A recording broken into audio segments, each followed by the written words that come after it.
People involved in a group or team want to achieve the same purpose, like winning. An example of this is a football team, as they want to achieve higher places in the league. Stages of group development. Forming. This is when members start to know each other.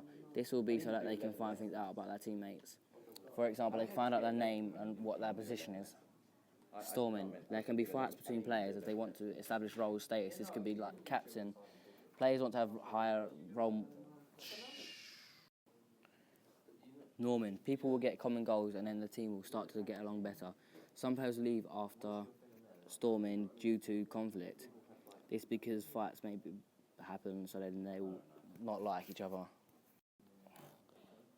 Performing. This is how good they are as a team. This could be how they work as well together. Adjuring. The team could break up if the goals are not met. This could go back round to the start at the beginning of each season as new players join.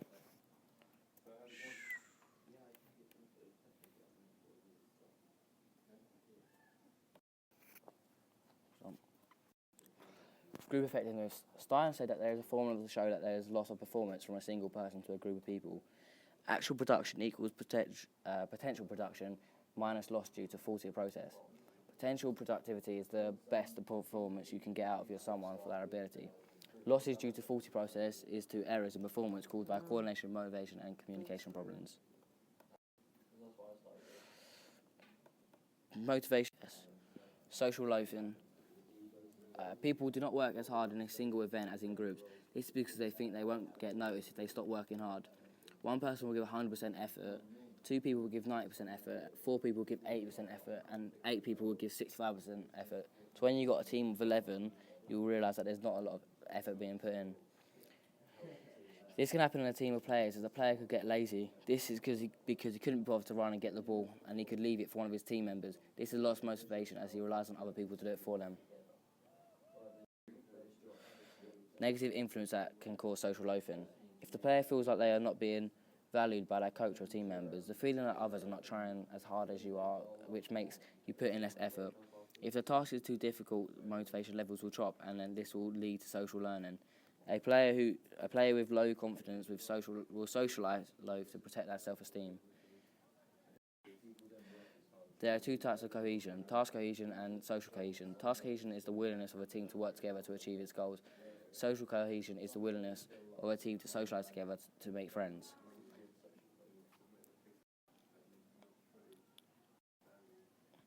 There are 4 factors affecting the team's cohesion. Situation factors. This is due to group size, time available.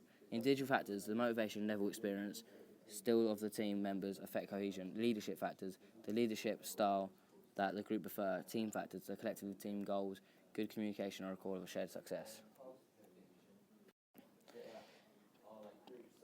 Factors affecting participants in a group or team. To promote group or team cohesion, it is important to encourage participants' individual performance. Selection of team players rather than players interested in their own performance promotes cohesion. Karen suggested that some strategies to improve cohesion.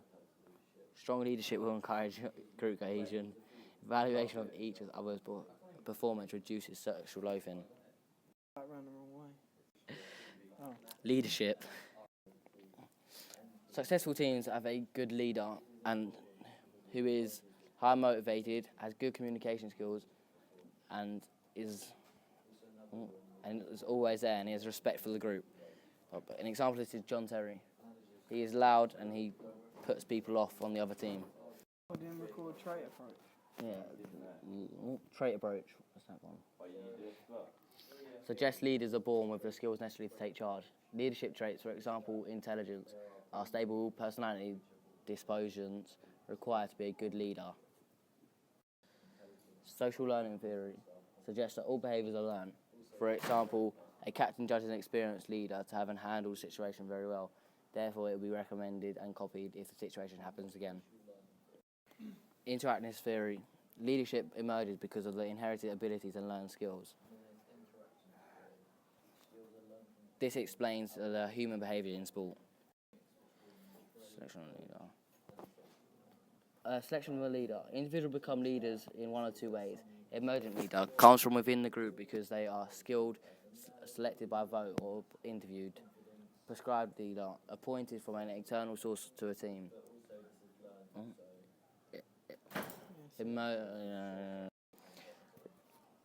Emergent advantages. Respect gained quickly by the group who rate his or her skill. They tend to be more popular individuals as they've been voted in. This means they're well liked. Other group members feel less threatened as they voted them in themselves. They tend to be more disadvantages. They tend to be more popular individuals and are well liked. Other group members feel less threatened. Right. Advantages. They have internally recognised authority and therefore higher status. This may be able to see problems more objectively and to be more attached. Disadvantages. Slow attendance from other group members because of perceived threat. The new leader does not group members and therefore may make incorrect decisions initially. There are three main types of leadership styles. Autocratic, concerned with the task demands of the group. Democratic, concerned with the interpersonal behaviour of the group. A laissez-faire, a very relaxed style. The autocratic leader makes decisions and doesn't take into account the opinions of their team members. They focus on the group's performance and achieving goals. They're motivated to complete the task as quickly as possible.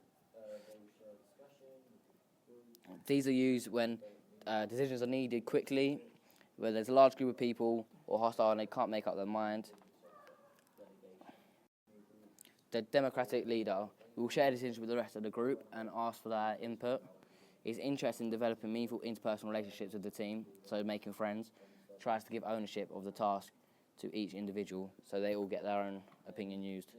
It's used in a game situation where there's no time for constraints and personal support may be required. Laissez-faire. With this style, the leader will stand aside and allow the group to make its own decisions. This style can result in a loss of group direction if the leader is inadequate. Lewin, 1985, found that when subjected to this style of a leadership, group members were inclined to be aggressive towards each other and gave up easily when a mistake occurred. This means that they've got no one ahead of them, so they can't look up and ask anyone else's opinion, and they can't be told what to do. Sometimes the team needs to be told what to do so they don't make more mistakes.